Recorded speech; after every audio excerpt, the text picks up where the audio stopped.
അപ്പോൾ law 23 bye and leg bye extra റൺസിനെ പറ്റി എക്സ്ട്രാസ് തന്നെയാണ് അതിനെ പറ്റി പറയുകയാണ്.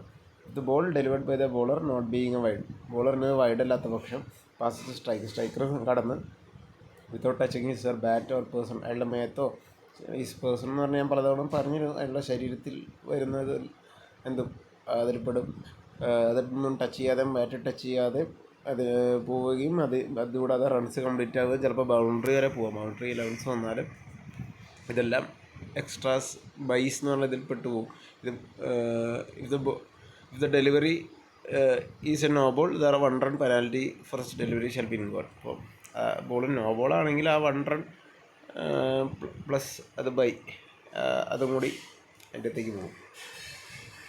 ഈ ലെഗ് ബൈയുടെ കേസ് എങ്ങനെയാണ്? അത് if the ball delivery by the bowler first strikes a person of the striker, അയാളുടെ മേത്ത് എവിടെയെങ്കിലും ഏത് ബാറ്റ് ഒഴിച്ച് എവിടെയെങ്കിലും കേട്ടോ, shall be scored only if the umpire is satisfied the striker has either attempt to play the ball with bat. അപ്പോൾ bat വെച്ച് കളിക്കാൻ പോയി ആ ഒരു ടൈം ബാറ്റ് കൊള്ളാണ്ട് മേത്ത് എവിടെയെങ്കിലും ടച്ച് ചെയ്ത് പോകുന്നു, അല്ലെങ്കിൽ try to avoid being hit by the ball ഇപ്പോൾ ബൗൺസർ പോലൊക്കെ ഒന്ന് ഡക്ക് ചെയ്യാനോ അങ്ങനെ ചിലപ്പോൾ മേത്ത് എവിടെയെങ്കിലും തട്ടിപ്പോയി കഴിഞ്ഞ് കഴിഞ്ഞാൽ അത് റണ്ണായിട്ട് ഓടാം.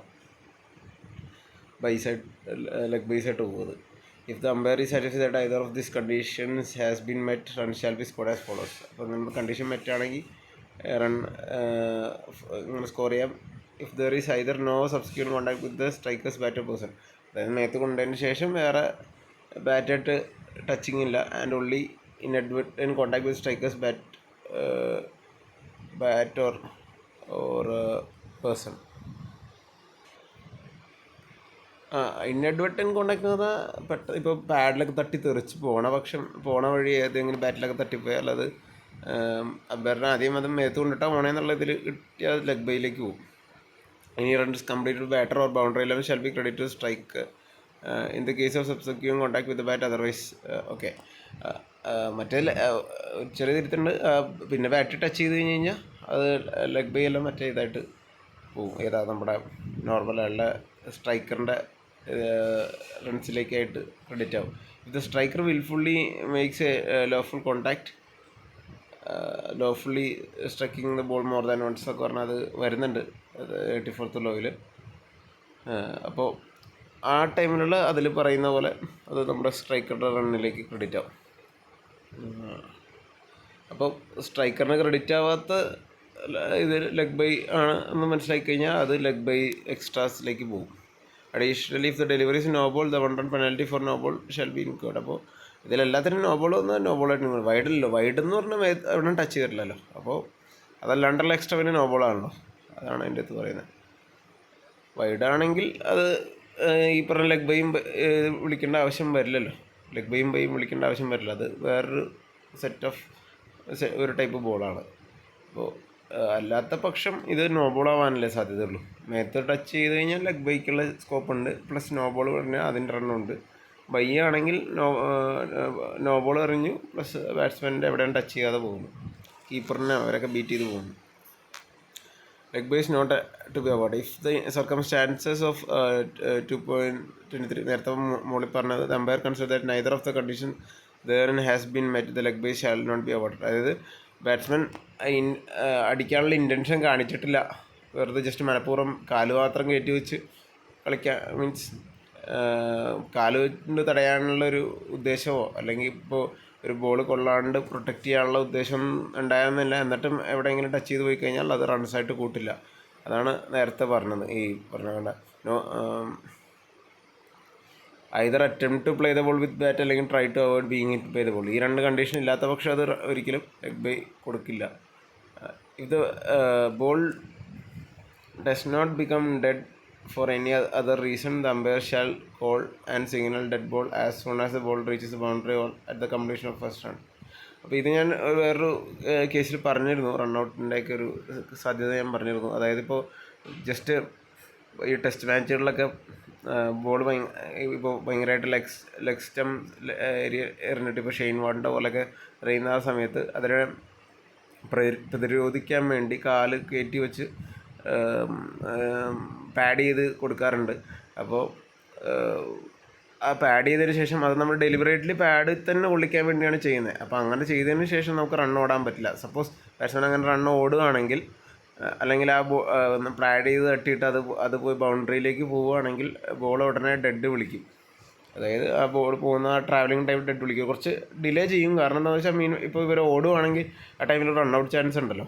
അപ്പോൾ ആ run out chance bowling side ഇതിലൊരു ഒഫൻഡും ചെയ്തിട്ടില്ല. ഇത് ആക്ച്വലി ബാറ്ററാണ് ഇതിൽ ഈ ഡെലിബറേറ്റ്ലി പാഡ് ചെയ്യുന്നത്. അപ്പോൾ പാഡിലേക്ക് കൊള്ളിക്കുന്നത്. അപ്പോൾ ഒഫൻഡിങ് സൈഡ് എന്ന് പറഞ്ഞാൽ ബാറ്റിംഗ് സൈഡാണ്. അപ്പോൾ അവന്മാർ അങ്ങനെ ജസ്റ്റ് കാല് കയറ്റി വെച്ച് അടിക്കാനുള്ള അറ്റംപ്റ്റ് ഇല്ല, കാലുകൊണ്ട് അടിക്കാനുള്ളൊരു സംവിധാനം ചെയ്തിട്ട് അവരതിൽ ഓടുവാണെങ്കിൽ അതിൽ റണ്ണൗട്ട് വന്നാൽ റണ്ണൗട്ടാവും. അതിന് ശേഷമാണ് ബോൾ ഡെഡ് വിളിക്കുള്ളൂ. അല്ലാത്ത പക്ഷം അമ്പയർ ഡെഡ് വിളിക്കും. As soon as ball reaches. ഇപ്പോൾ ബൗണ്ടറി പോയാലും അത് ഡെഡ് വിളിക്കും, ബൗണ്ടറി കൊടുക്കില്ല. അല്ലെങ്കിൽ ഫസ്റ്റ് റൺ കംപ്ലീറ്റ് ചെയ്ത് ഡെഡ് വിളിക്കുക, എന്നിട്ട് അവരെ തിരിച്ചു വിടും. അതാണ് ഇവിടെ എഴുതിയേക്കുന്നത്. Umpire shall then disallow all the runs to batting side, return any not out batter to his original. അപ്പോൾ ഇതിൽ റൺ ഔട്ട് ആവാത്ത പക്ഷം അവന്മാർ തിരിച്ച് പഴയ പൊസിഷനിലേക്ക് വിടും. Signal no ball score applicable. No ball ആയിരുന്നെങ്കിൽ നോ ബോൾ വിളിക്കത്തുള്ളൂ. Award any fire and penalty that is applicable except for penalty runs under law 28.3. അപ്പോൾ പെനാൽറ്റി റൺസ് ഏതെങ്കിലും ഉണ്ടെങ്കിൽ അതും വിളിക്കും. പക്ഷേ ഈ 28.3 പ്രൊട്ടക്റ്റീവ് ഹെൽമെറ്റ്സിൻ്റെ അത് വിളിക്കില്ല. കാരണം ഇപ്പോൾ ഡെലിബറേറ്റ്ലി പാഡുമ കൊള്ളിച്ചു, കാലുകൊണ്ട് തട്ടി, അപ്പോൾ അത് ലെഗ് ബൈ എന്തായാലും വിളിക്കില്ല എന്ന് പറഞ്ഞു. അപ്പോൾ ആ ബോളിങ്ങനെ ട്രാവൽ ചെയ്ത് ഇപ്പോൾ ഒരു കീപ്പറിൻ്റെ ഒരു ഹെൽമെറ്റ് വയ്ക്കുന്നത്, ഇപ്പോൾ കീപ്പറിൻ്റെ ഹെൽമെറ്റ് വയ്ക്കുന്ന കേസുകൾ നിങ്ങൾ കണ്ടിട്ടുണ്ടാകും. ഇപ്പോൾ ഫസ്റ്റ് ഓവർ ഫാസ്റ്റ് ബോളർ ആണെങ്കിൽ ഹെൽമെറ്റ് അവിടെ വച്ചിട്ടുണ്ടാവും.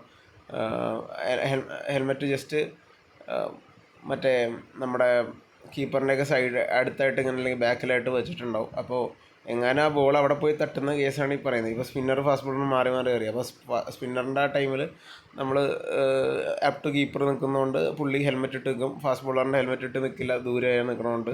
അപ്പോൾ അങ്ങനെയുള്ള ടൈമിൽ ഹെൽമെറ്റ് അങ്ങോട്ടും ഇങ്ങോട്ടും അധികം കൈമാറാതെ അത് കീപ്പറിൻ്റെ തൊട്ട് ബാക്കിൽ വയ്ക്കും. അപ്പോൾ ആ വയ്ക്കുന്ന ടൈമിൽ എന്തെങ്കിലും ഇതേപോലെ സംഭവിച്ചാൽ ഈ ബോൾ പോയി തട്ടിക്കഴിഞ്ഞാൽ ശരിക്കും ഫയർ ആൻഡ് പെനാൽറ്റിയാണ്. പക്ഷേ ഈ ഒരു കേസിൽ നമ്മളെ ഡെലിബറേറ്റ്ലി പാഡ് ചെയ്യുന്നതോ അല്ലെങ്കിൽ നമ്മുടെ കാല് വെച്ച് ബാറ്റ് വെച്ച് അറ്റംപ്റ്റ് ചെയ്തിട്ടുള്ള വെറുതെ കാലുമ കൊണ്ട് ബോൾ പോകുന്ന പക്ഷം അത് പോയി ഹെൽമെറ്റിൽ തട്ടിയാൽ അത് പെനാൽറ്റി ആയിട്ട് പോകില്ല.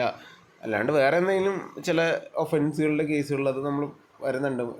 ആ കേസുകളിൽ ഫയർ ആൻഡ് പെനാൽറ്റി അവാർഡ് ചെയ്യപ്പെടും. അതാണ് ഇതിൽ പറഞ്ഞേക്കുന്നത്. സോ അത്രേ ഉള്ളൂ നമ്മുടെ ബൈസ് ആൻഡ് ലെഗ് ബൈ. ഇപ്പോൾ ലെഗ് ബൈ അറിയാമല്ലോ, എങ്ങനെയാണ് ലെഗ് ഇങ്ങനെ പൊക്കിയിട്ട് നമ്മൾ ടച്ച് ചെയ്യുന്ന ഇതിനാണ് ലെഗ് ബൈ സിഗ്നൽ കൊടുക്കുന്നത്. ബൈ സിഗ്നൽ ജസ്റ്റ് ഇങ്ങനെ കൈ പൊക്കി പത്തി വിടർത്തി ഇങ്ങനെ കാണിക്കുന്ന ആ ഒരു ഇതിനാണ് ബൈ സിഗ്നൽ. എല്ലാവരും അറിയാവുന്നതാണ്, ജസ്റ്റ് കാണിച്ചു എന്നുള്ളൂ. സോ അത്രേ ഉള്ളൂ ഈ ഒരു law number 23 bye and leg bye. Thank U.